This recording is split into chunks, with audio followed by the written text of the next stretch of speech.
नमस्कार साथियों, बाल विद्या मंदिर सीनियर सेकेंडरी स्कूल के ई लर्निंग प्लेटफॉर्म पर आपका हार्दिक स्वागत है। आज का जो वीडियो रहेगा वो पार्ट ऑफ स्पीच के अपने पहले भाग से आगे वाला रहेगा। अपन ने पार्ट ऑफ स्पीच के अंदर नाउन को लेकर अपन ने बात की थी। आज जो है अपन बात करेंगे प्रोनाउन को लेकर कि प्रोनाउन क्या होते हैं, क्या इनका अर्थ होता है और प्रोनाउन कितने प्रकार के होते हैं और हम इनको जो उपयोग होता है वो हम उपयोग किस प्रकार से करते हैं, ये आज हम इस वीडियो में चर्चा करेंगे। मेनली 6, 7, 8, 9 के लिए विशेषकर ये वीडियो बनाया जा रहा है।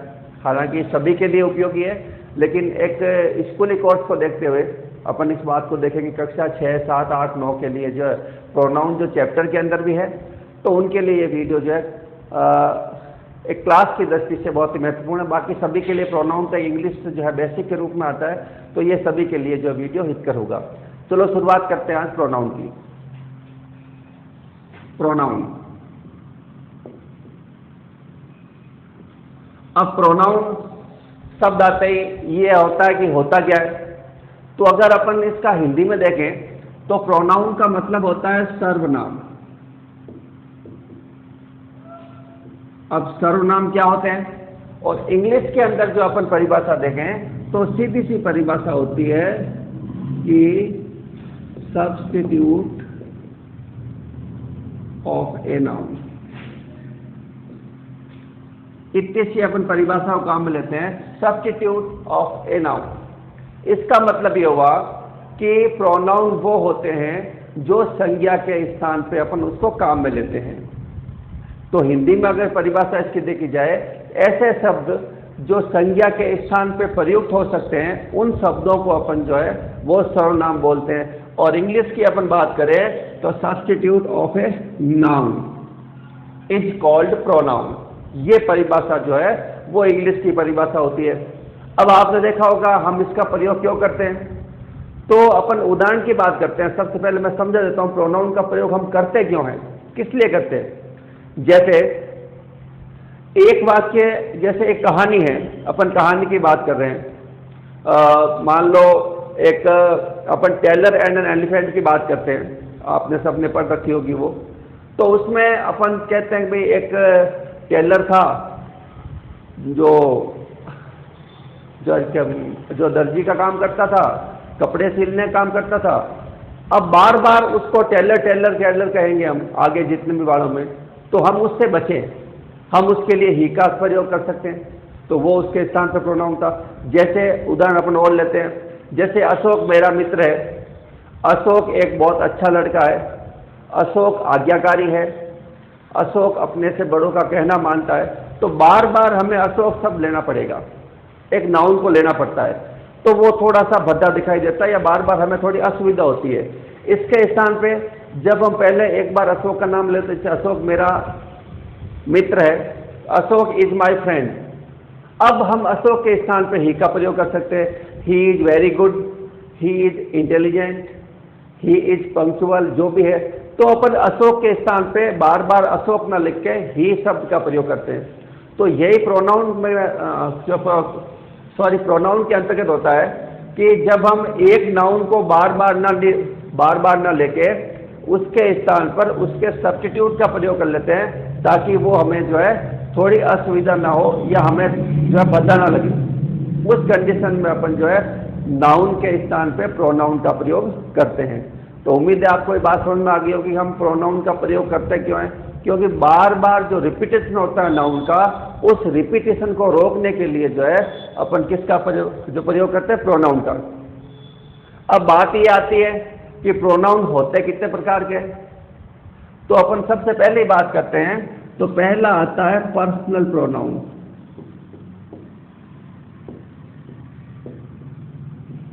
पहला जो आएगा वो पर्सनल प्रोनाउन होगा। आपने 6, 7, 8, 9, 10 के अंदर कभी देखा होगा कि आप एक सारणी बनाते हैं जिसमें सब्जेक्टिव फॉर्म को लेकर चलते हैं, ऑब्जेक्टिव फॉर्म को लेकर चलते हैं, पॉजेसिव फॉर्म को लेकर चलते हैं। तो वो सारे भाग जो होते हैं वो पर्सनल प्रोनाउन के होते हैं, जिसमें फर्स्ट पर्सन आता है, सेकंड पर्सन आता है, थर्ड पर्सन आता है। 3 पर्सन आपने देखे होंगे। तो मैं यहाँ आपको बताता हूँ पर्सनल प्रोनाउन जो अपन उसका प्रयोग करते हैं, सारणी कैसी होती है। यहां पे मैं लिख देता हूं सब्जेक्टिव प्रोनाउन, ठीक है। यहां मैं लिख देता हूं ऑब्जेक्टिव प्रोनाउन,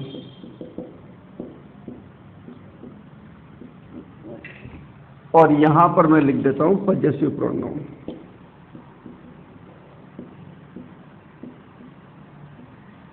तीनों आते हैं पर्सनल के अंदर, सब्जेक्टिव भी आता है, ऑब्जेक्टिव भी आता है और पजेसिव भी आता है। अब देखो सब्जेक्टिव में क्या है, यहां मैं पर्सन लिख रहा हूं, जैसे फर्स्ट पर्सन की अपन बात करते हैं तो फर्स्ट पर्सन के अंदर जो है वो दो बातें आती है, एक तो आता है आई और एक आता है वी। ये दोनों जो होंगे वो फर्स्ट के होंगे, फर्स्ट पर्सन कर देता हूं मैं यहां पे, ठीक है। अब दूसरी अपन बात करते हैं तो सेकंड पर्सन के अंदर आपके आता है यू, अकेला यू है। और फिर अगर अपन थर्ड पर्सन की बात करते हैं तो उसके अंदर जो है वो चार बातें आती हैं। चार कौन कौन से आते हैं, एक तो आता है ही, एक आता है सी, एक आता है इट और एक आता है दे। तो आपके सामने ये बातें हैं, first person, second person, third person. अब कईयों के ये समस्या हो जाती है कि ये पर्सन क्या है, तो मैं बता दूं आपको, फर्स्ट पर्सन उसे कहते हैं जो बोलने वाला होता है, वक्ता। सेकंड पर्सन वो होता है जो सुनने वाला होता है, और थर्ड पर्सन वो होता है जिसके बारे में बात की जाती है।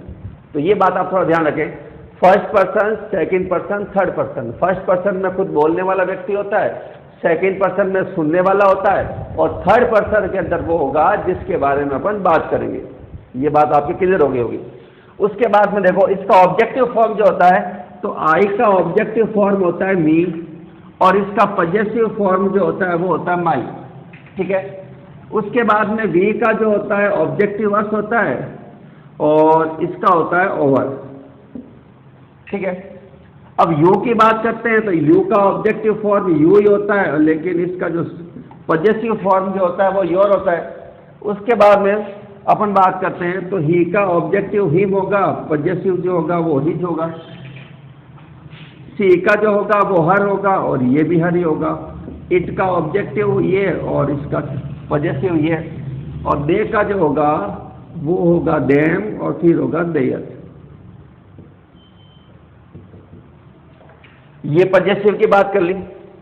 लेकिन कभी आपने देखा होगा कि आपने कभी योर्स के बारे में आया है, ओवर्स के बारे में भी आया है। तो अपन एक बात और यहाँ पे लिख सकते हैं कि पजेसिव के अंदर दो भाग हो सकते हैं।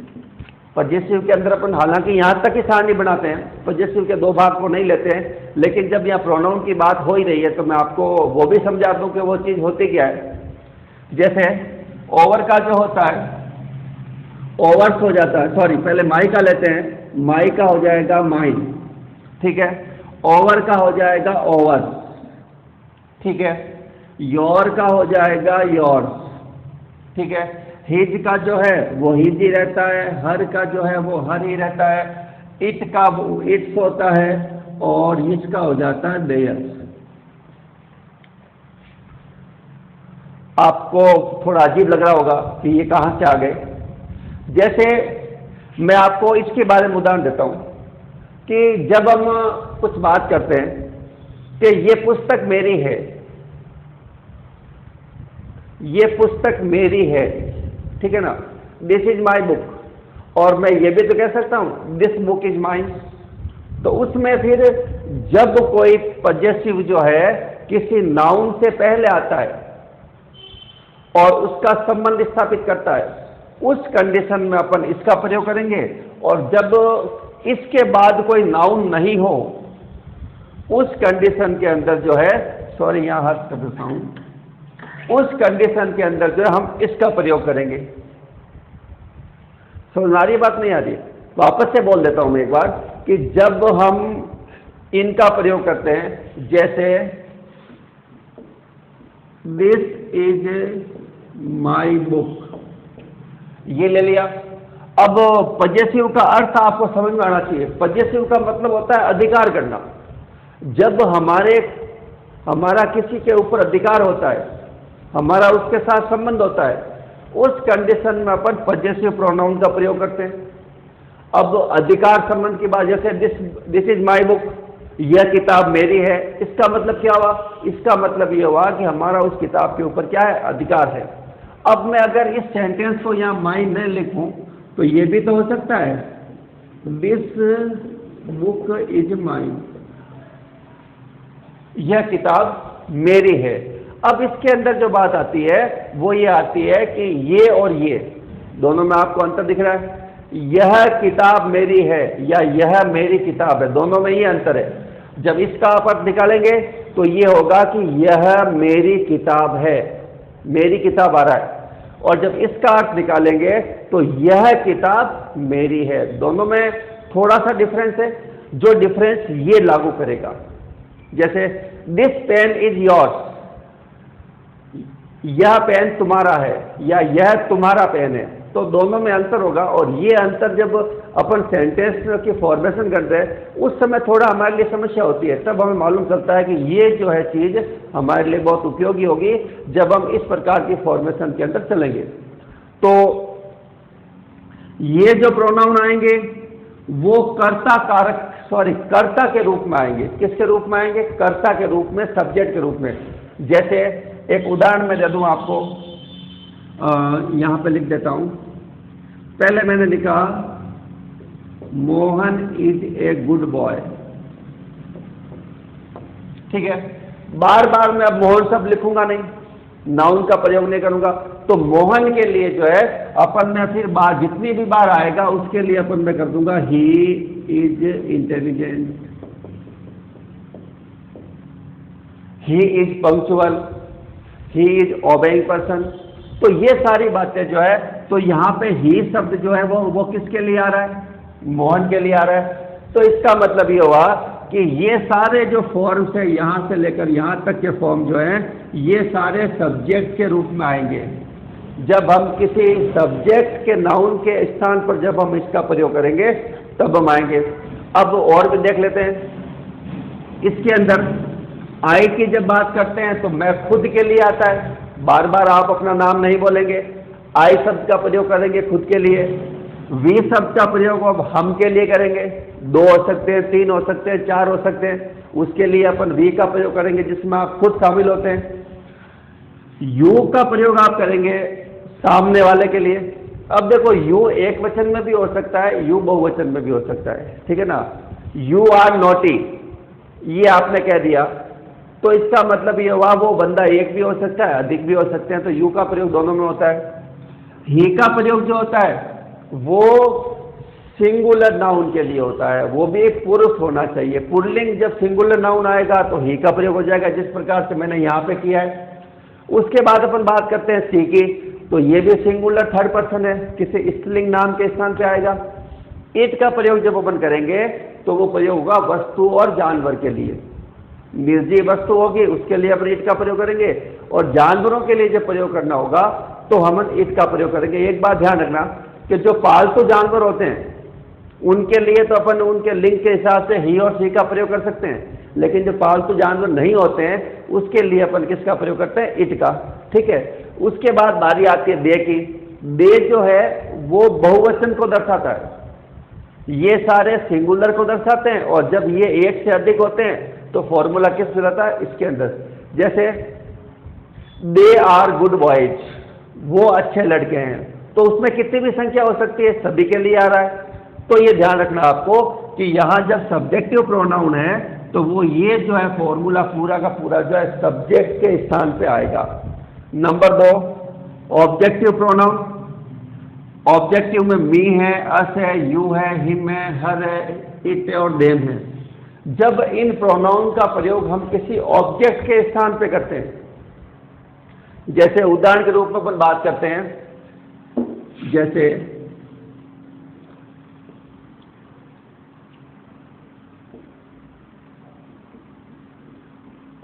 सीसा मोहन, ठीक है, तो मैं इसके स्थान पे ये भी कर सकता हूं ही सा हिम। तो मोहन के स्थान पे किसका प्रयोग हो रहा है? हिम का प्रयोग हो रहा है। तो कहने का मतलब ये हुआ कि ये किसी नाउन के स्थान पे तो आएंगे, लेकिन जगह इनकी जो होगी वो ऑब्जेक्ट के रूप में होगी, और ऑब्जेक्ट के रूप में जगह हमेशा जो है वो वर्ब के बाद में होती है, और सब्जेक्ट की जगह जो होती है वो वर्ब से पहले होती है। मतलब सब्जेक्ट जो भी बनेगा वो वर्ब से पहले आएगा, और ऑब्जेक्ट जो भी बनेगा वो वर्ब के बाद में आएगा। इस बात को आप ध्यान रखें। उसके बाद नंबर 3, पजेसिव प्रोनाउन। बता दिया था मैंने आपको, अधिकार की बात होती है, संबंध की बात होती है। दिस इज या ही इज माई बॉय, वो मेरा लड़का है। शी इज माई सिस्टर, वो मेरी बहन है। तो जब अपन संबंध की बात को लेते हैं, जब अपन अधिकार की बात को लेते हैं, उस समय जो है अपन इनका प्रयोग करते हैं, और इनका प्रयोग जो होगा वो नाउन के ठीक पहले होगा। ये दोनों में आप फर्क महसूस कर लें। इनका प्रयोग ठीक नाउन से पहले होगा, लेकिन इनके प्रयोग में जो है वो नाउन की हमें आवश्यकता नहीं रहती है। इनका प्रयोग सिंगल भी हो सकता है। इस बात को आप ध्यान में रखें। ठीक है, पहले तो ये थी पर्सनल प्रोनाउन की। नंबर 2 में अपन बात करते हैं रिफ्लेक्सिव।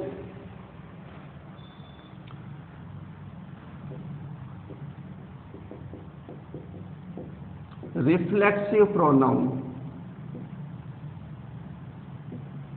अब देखो रिफ्लेक्सिव क्या होता है।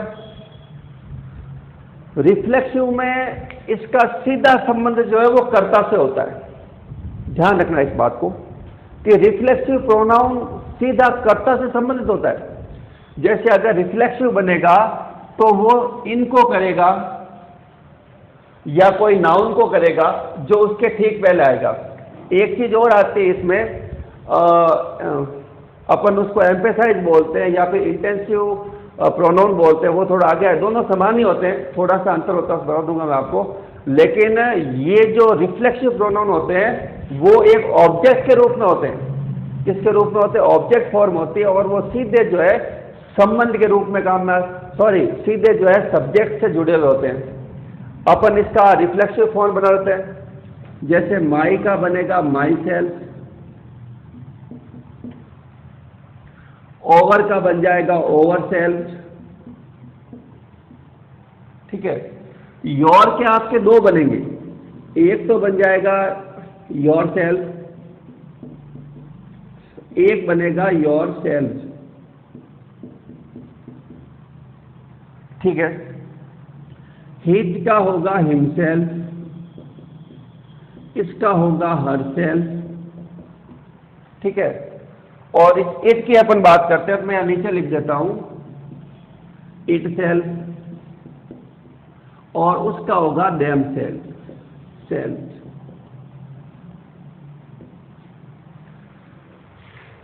अब आपने देखा होगा कि ये जो है वो रिफ्लेक्सिव आ रहे हैं। अब इनका प्रयोग कहां करना है? आई का माई सेल्फ हो गया, वी का ओवर सेल्फ हो गया, और यू का योर सेल्फ और योर सेल्फ। दोनों योर्स भी होता है, योर भी होता है। कब होता है बता दूंगा मैं भी आपको। ही का जो होगा वो हिमसेल्फ होगा, और सी का होगा वो हर सेल्फ होगा, दे का होगा वो देम सेल्फ होगा, और इट का होगा इट सेल्फ होगा। क्योंकि देखो माई सेल्फ सिंगुलर है इसलिए सेल्फ लगा है केवल, ओवर बहुवचन को लेकर आता है इसलिए यहां पे सेल्फ लगा हुआ है। ठीक है, योर सिंगुलर भी हो सकता है, प्लूरल भी हो सकता है, दोनों बातें हो सकती है, इसलिए मैंने योर सेल्फ पे लिखा है और योर सेल्फ से भी किया है। बात समझ में आ रही है ना आपको?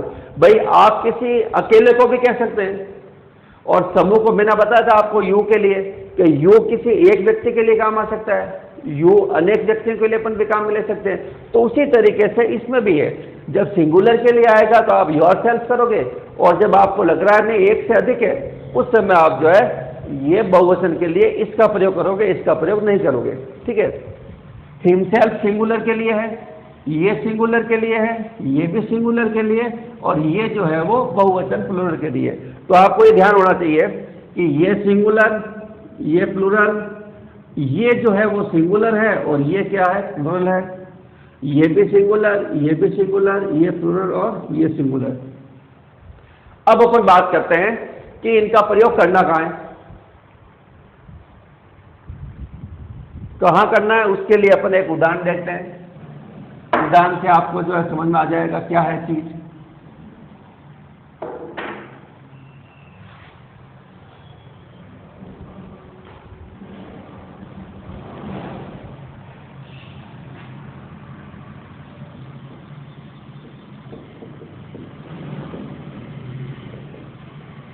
He do it himself, उसने ये काम स्वयं किया।